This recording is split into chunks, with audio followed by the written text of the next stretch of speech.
Assalamualaikum warahmatullahi wabarakatuh. Saya dari Angkatan 13, kelompok 4, kelompok 2 ingin memperkenalkan diri. Saya sendiri, Michael Fauzi Sibarani, dan rekan-rekan saya ada Muhammad Haidar Kafi, Hari Haran Sipanata, Muhammad Bisan Fikri Imani, dan Intan Kusmawardani. Kami akan memaparkan hasil diskusi kami dengan tema yang sudah ditentukan, yaitu akselerasi reformasi birokrasi mewujudkan pemerintahan yang lincah dan berdampak presenter. Demikian perkenalan singkat dari kelompok kami. Selanjutnya, mari kita masuk ke sesi pemaparan. Mengawali paparan ini, mari kita tinjau terlebih dahulu aspek latar belakang yang mendasari kebijakan ini. Kita harus memahami bahwa birokrasi adalah jantung dari pelayanan publik sebagai prioritas nasional ke-15.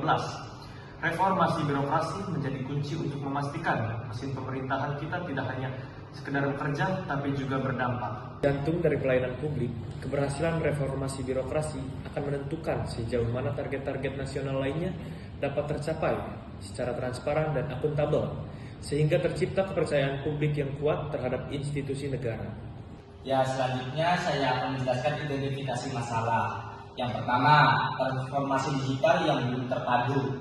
Bagaimana mengatasi hambatan digital yang masih bersifat tidak menyeluruh untuk menciptakan pelayanan publik yang menyeluruh dan mudah diakses. Ya, yang kedua, kesenjangan kompetensi dan mindset ASN. Bagaimana pengubahan pola pikir meningkatkan kompetensi digital ASN agar selaras dengan nilai dasar berakhlak dalam menghadapi era digital sekarang ini. Terakhir, tumpang tindih regulasi dan ego sektoral. Bagaimana menyederhanakan regulasi yang kompleks serta menghilangkan budaya kerja individu demi menciptakan birokrasi yang lincah dan efisien. Berdasarkan analisis USG, yang artinya Urgency, Seriousness, Growth, USG adalah salah satu metode untuk menentukan urutan prioritas isu. Isu yang paling mendesak untuk segera diatasi adalah digitalisasi yang terfragmentasi dengan skor maksimal 15. Isu ini menjadi akar masalah karena sistem yang bekerja sendiri-sendiri menghambat efisiensi pelayanan publik. Isu yang kedua yaitu kesenjangan kompetensi dan mindset ASN dengan total skor 13. Selanjutnya, poin yang ketiga yaitu ego sektoral atau silo mentality dengan skor 12. Dan yang terakhir yaitu regulasi obesitas dan birokrasi kaku dengan total skor 11. Selanjutnya, di sini saya akan menjelaskan tentang struktur Fishbone atau teori tulang ikan. Karena belum optimalnya akselerasi reformasi birokrasi, maka muncul akar permasalahan. Yang pertama yaitu isu digitalisasi terfragmentasi.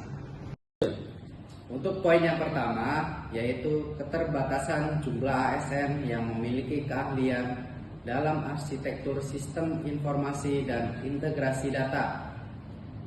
Dan yang kedua, adanya rasa memiliki yang berlebihan terhadap aplikasi instansi sendiri, sehingga enggan untuk berbagi data atau yang kita sebut silo mentality.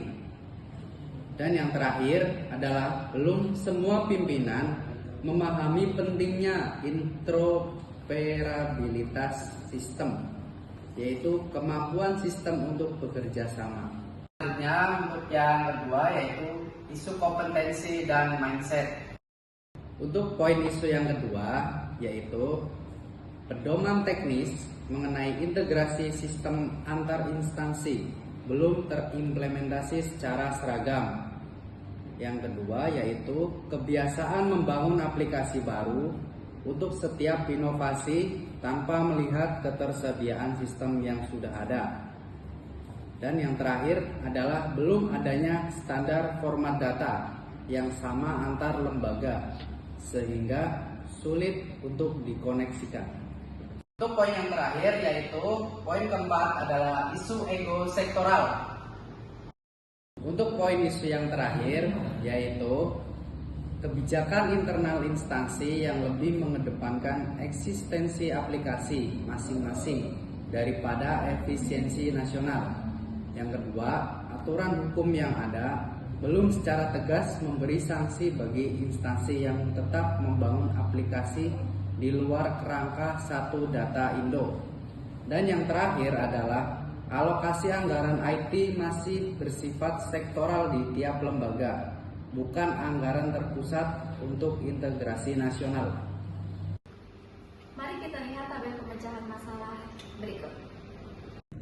Setelah kita membedah akan masalah melalui analisis USG dan respon sebelumnya, kini kita masuk ke tabel alternatif pemecahan masalah. Yang pertama, digitalisasi terfragmentasi. Melalui integrasi sistem nasional, kita mengubah wajah birokrasi menjadi satu pintu layanan digital yang berdampak nyata bagi seluruh masyarakat. Yang kedua, kesenjangan kompetensi dan mindset. Yang kedua, kesenjangan kompetensi dan mindset. Melalui transformasi human capital, kita mencetak ASN yang profesional dan adaptif teknologi untuk mewujudkan pelayanan publik yang sepenuh hati. Yang ketiga, regulasi yang masih obesitas dan kaku. Yang ketiga, deregulasi dan debirokratisasi. Dengan menyederhanakan alur birokrasi yang kaku, kita menciptakan kebijakan yang lebih adaptif dan responsif terhadap tantangan global. Yang terakhir, ego sektoral atau silo mentality, di mana cara berpikir atau bekerja suatu organisasi yang tidak mau berkoordinasi dengan bagian lainnya. Kita akan menentukan ego sektoral melalui sinkronisasi target antar instansi demi mencapai hasil nasional yang lebih solid dan terpadu. Akselerasi prioritas nasional ke-15 menurut kita untuk bergeser dari sekedar formalitas administratif menuju orientasi dampak nyata. Kuncinya terletak pada internalisasi nilai berakhlak untuk menurunkan tembok silo mentality. Dengan mengintegrasikan sistem pemerintahan berbasis elektronik secara terpadu dan melakukan deregulasi, kita akan mewujudkan birokrasi berkelas dunia yang tidak hanya lincah, tetapi benar-benar mempermudah urusan publik dan memberikan manfaat maksimal bagi bangsa. Sekian pemaparan dari kelompok kami. Wassalamualaikum